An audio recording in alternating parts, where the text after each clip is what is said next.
صاحب نے کہا کیا ہم یہ بات صحیح ہے کہ جو بھی لوگ دین اسلام پر عمل کرتے ہیں ان کی دنیاوی زندگی انشاءاللہ جنت کی زندگی کا نمونہ بن جائے گی، لیکن اگر یہ سچ ہے تو شبہات اس میں یہ ہے کہ عام طور پر دنیاوی زندگی کو امتحان و آزمائش کی زندگی کہا جاتا ہے، تو پھر مسلمان بیمار بھی ہوتا ہے، اس کو تکلیفیں بھی پہنچتی ہیں، تو پھر اس کی جنت کی زندگی تو نہ ہوئی۔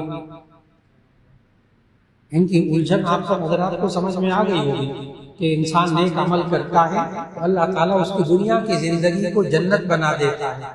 یہ والی بات نہ کسی آیت میں ہے نہ کسی حدیث میں، یہ ان صاحب کا اپنا ارشاد ہے کہ نیک عمل کریں تو انسان کی یہ دنیا کی زندگی جنت بن جاتی ہے۔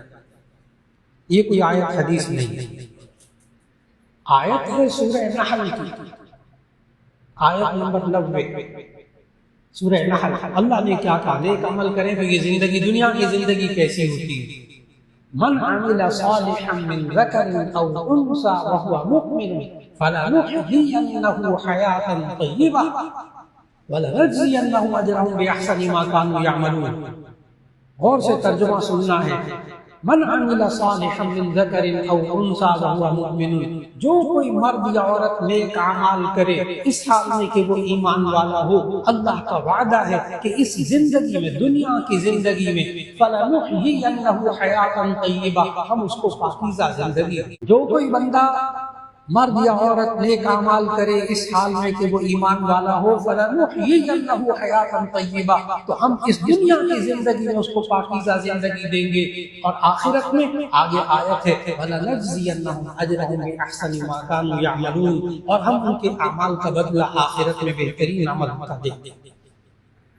یہ پاکیزہ زندگی کون سی ہوتی ہے؟ حیات طیبہ، گناہوں سے پاک زندگی، حیات طیبہ گناہوں سے پاک زندگی۔ طیبہ کا الٹ ہے خبیثہ۔ حیات خبیثہ کون سی ہوتی ہے؟ بری زندگی کون سی ہوتی ہے؟ گناہوں والی۔ اب پوری توجہ سے سننا ہے۔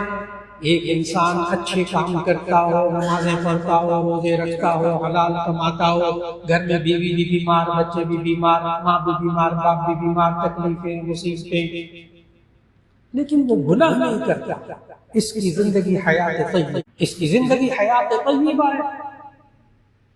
اور جو کوئی بندہ حرام کھاتا، دوسروں کا حق مارتا، ظلم وہ کرتا، رشوت وہ لیتا، سود وہ لیتا، ایک نماز نہ پڑھتا، روزہ وہ نہ رکھتا، لیکن مزے کی زندگی گزار رہا ہے، اس کے بچے بڑے اچھے سکولوں میں ہیں، گھر بڑے اچھے، گاڑی بڑی اچھی، بیمار ہوتا ہے تو اسپتال بڑا اچھا، مرتا ہے تو جنازہ بڑا اچھا۔ حیات خبیثہ، یہ اللہ کے نزدیک بری زندگی گزار کے گیا۔ بہت ذہنوں کو واضح کر لیجیے، یہ انسان نیک اعمال کرے، اچھا انسان بنے، اس کو کبھی بخار بھی نہیں ہوگا، اس کی بیوی بھی کبھی نہیں مرے گی، اس کے بچے بھی کبھی نہیں مریں گے، اس کو کبھی کاروبار میں نقصان ہی نہیں ہوگا، اس کو کبھی کوئی تکلیف ہی نہیں ہوگی، اس کو دکھ بھی نہیں ہوگا۔ یہ کسی آیت میں، کسی قرآن کی آیت میں، کسی حدیث میں اللہ نے یہ اصول نہیں بتایا۔ کھل کر بولوں گا، تم نیک عمل کرو، تمہیں بخار نہیں ہوگا، تمہیں بیماری نہیں آئے گی، تم نیک عمل کرو، تمہیں دنیا میں کوئی نقصان نہیں ہوگا، تم نیک عمل کرو، تمہارے گھر میں بیماری نہیں ہوگی۔ اگر یہ اللہ نے ضمانت دی ہوتی تو سب سے نیک تھے خاتم النبیین صلی اللہ علیہ وسلم، پھر ان کی بیوی کا بھی انتقال نہ ہوتا، حضرت خدیجہ کا انتقال نہ ہوتا،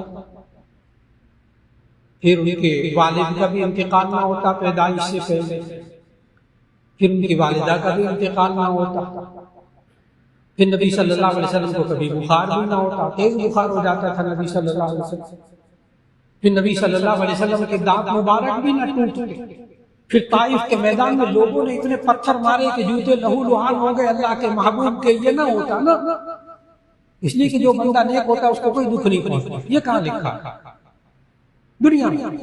ہاں، اللہ نے اس بات کی گارنٹی دی ہے کہ تم نیک عمل کرو، تمہیں اچھی زندگی گزارو نیک اعمال والی، تمہیں آخرت میں کوئی تکلیف نہیں ہوگی، اس کی گارنٹی ہے قرآن، اس کی گارنٹی ہے۔